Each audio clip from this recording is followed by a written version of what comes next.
डिमाकुसि दख'रा एबसुआ खाफालखुन्था बड'सानि मुंख्लं सान फालिदों। उदालगुरि जिल्लानि सिङाव थानाय डिमाकुसि दख'रा एबसुआ डिमाकुसिनि बारेंगाबारि गामियाव मुंख्लं खाफालखुन्था बड'सानि मुंख्लं सान फालिदों। खाफालखुन्था बड'साया बर' हारिनि थाखाय बड'लेण्ड सोमावसारनायाव मैखोमै बाहागो लाग्रा सासे जोहोलावमोन। खाफालखुन्था बड'साया 1969 मायथाइनि 1 डिसेम्बर खालाराव जोनोम मोन्दोंमोन। बिथां जोहोलावा बर' हारिनि थासारिखौ लोरबां नुनानै बर' हारिनि थाखाय खामानि मावनो गावखौनो बाउसोमदोंमोन। खाफालखुन्था बड'साया सासे मेंनो रोङै गासै बिथिङावबो आखा-फाखामोन। बिथां जोहोलावा गावनि फरायनायजों लोगोसे गेलेनाय, मोसानाय, रोजाबनाय आरो बर' हारिनि सायाव अननाय। बिथां जोहोलावा सासे बयजोंबो अनलायनानै खामानि मावलांनायजों लोगोसेनो बयखौबो गावनि असे होननानै बोजबना लायोमोन।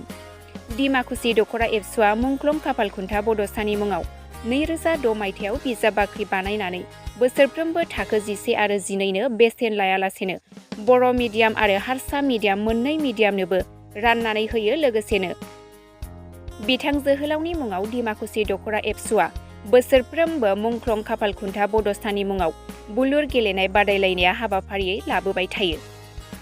बिथां खाफालखुन्था बड'साया गावनि असे जोनोमगिरि बिमाखौ गंसे फार्मासियाव लांबाय थानाय समावनो 1998 मायथाइनि 22 फेब्रुआरि खालाराव बिथांखौ सुथुरा लामायाव गावथारदोंमोन। दिनैनि मुंख्लं खाफालखुन्था बड'सानि थैनाय सानजों लोब्बा लाखिनानै आफादनि फिरफिलाखौ बिरहोयो डिमाकुसि दख'रा एबसुनि लोगो आफादगिरि सन्जय बसुमतारी बिथां। लोगोसे मुंख्लं खाम्फायाव बिबार बावजेनो मोनसे समनि डिमाकुसि दख'रा एबसुनि बारग' गाहाय नेहाथारि अथल बर'। बाहागो लायो मिरु दुलाराय बर' फरायसा आफादनि सुबुं फोनांजाब नेहाथारि लहित चन्द्र बर'। बाहागो लायो उदालगुरि जिल्ला बर' थुनलाइ आफादनि आफादगिरि सुबुंसा मुसाहारि, डिमाकुसि आइजो अनसाय आफादनि गाहाय नेहाथारि बोसोनगिरि बिथांमोनजों मुंख्लं नखरनि बाय बाहागि बिथांमोना बाहागो लायो। बे समाव खौरांगिरिनि सिगाङाव डिमाकुसि दख'रा एबसुनि बारग' गाहाय नेहाथारि अथल बर' आरो गाहाय नेहाथारि दानसोरां दैमारिनि बिबुंथि। दख'रा एबसुखौ डिमाकुसि दख'रा एबसुखौ आङो साबायखर बावगोन। बिथांमोना आंखौ जे सनमान होनानै दिनैनि बे मेहेरगोनां मुंख्लंनो बिबार बावनाय हाबाफारियाव आंखौ बिबार बावगिरि हिसाबै लिंना लाबोबाय। आं बिनि थाखाय बिथांमोनखौ आं साबायखर बावदों।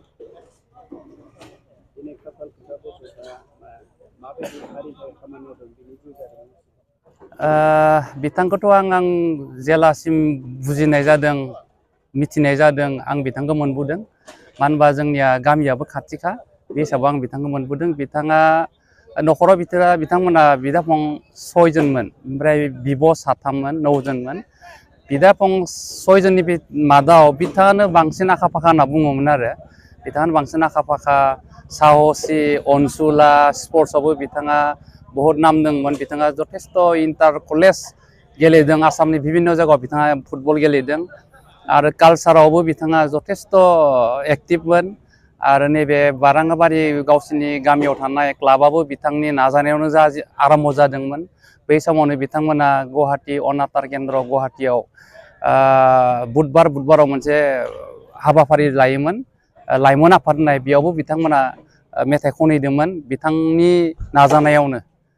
बे हिसाबाव बिथाङा उन्दैनिफ्रायनो जथेस्थ' आखा फाखामोन। बेनिफ्राय बिथाङा गामियावनो एलपि स्कुलाव फरायदों। बेनिफ्राय हाइ स्कुलाव डिमाकुसि सेकार संकरदेब मिसनाव फरायहैदों। बिथाङा बेयावनो मेट्रिक पास खालामदों। खालामनानै बिथाङा हायार सेकेन्डारिखौ टंला कलेजाव फरायनानै पास खालामदों। बिनि उनाव बिथाङा हायार इडुकेसननि थाखाय तेजपुरसिम थांदों। तेजपुराव बिथाङा डिग्रि खालामबाय थानाय समावनो बिथाङा ITI आवबो एडमिसन लादोंमोन। बिथाङा ITI पास, खिन्थु बिथाङा मा ट्रेडआव पास खालामदोंमोन आं एसे बावबाय।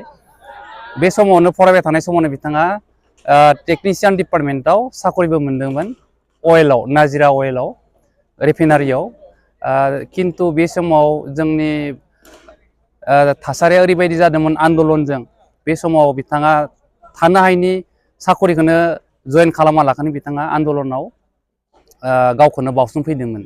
बावसोमफैनानै डिमाकुसि दख'रा एबसुजों खामानि मावफाबाय। मावनायनि उनाव बिथाङा बे समाव मोनसे जोंनि दरं डिस्ट्रिक्टआव VF भलेन्टियार फर्स होननाय मोनसे संगठन दङमोन, एक्टिभ संगठन। बिथाङा बिनि मेम्बार जादोंमोन। लोगोसे जों मिथिना मोन्दोंमोन बे समाव बिथाङा दरं जिल्लानि बे VFखौ दैदेनदोंमोन। कामान्डार इन चिफ जानानैबो बिथाङा गेजेर गेजेर दैदेनदोंमोन।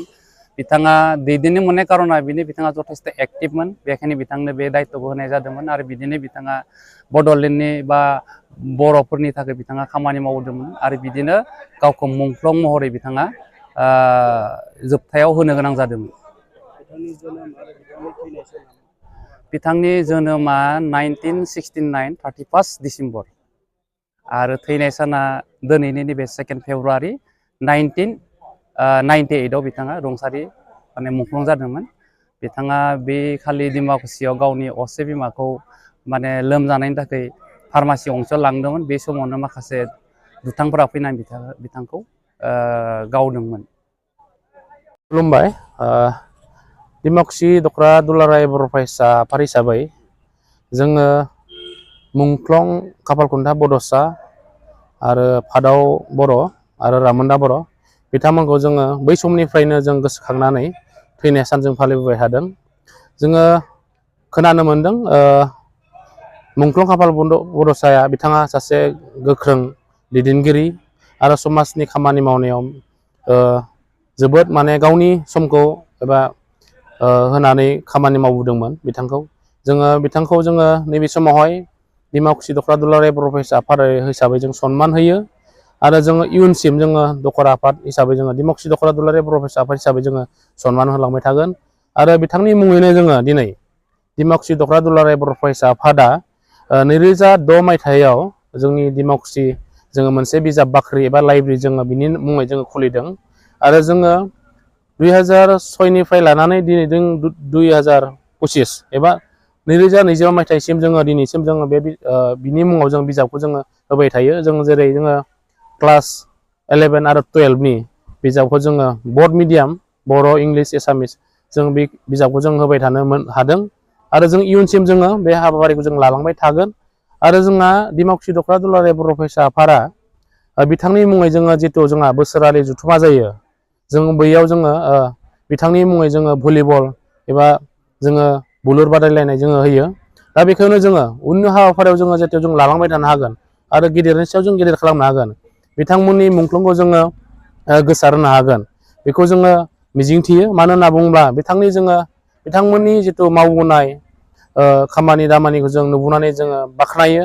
मानो होनना बुङोब्ला बिथांमोननि जोङो बेसेन गोसा समखौ होनानै जोंनि समाजाव जि गोग्गो जोंखौ जोङो नैबे जोंनि स्टेजाव लाबोबाय, जों बिथांमोनखौ जोङो साबायखर बावगोन। मानो होनना बुङोब्ला बिथांनि दैदेनलांनाय आरो बिथांमोननि खामानि मावबोनायनि थाखायनो जों दिनै बे थासारियाव सफैदों।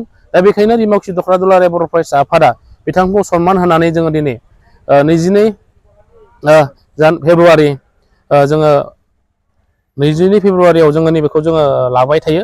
दा बेखायनो जोङो डिमाकुसि दख्रा दुलाराय बर' फरायसा आफाद हिसाबै जोङो इयुनसिम जोङो लाबाय थागोन। दा बेखिनिखौनो बुंनानै आं जितु जोंनि बिबुंथि बेखिनियाव फोजोबबाय। Thank you.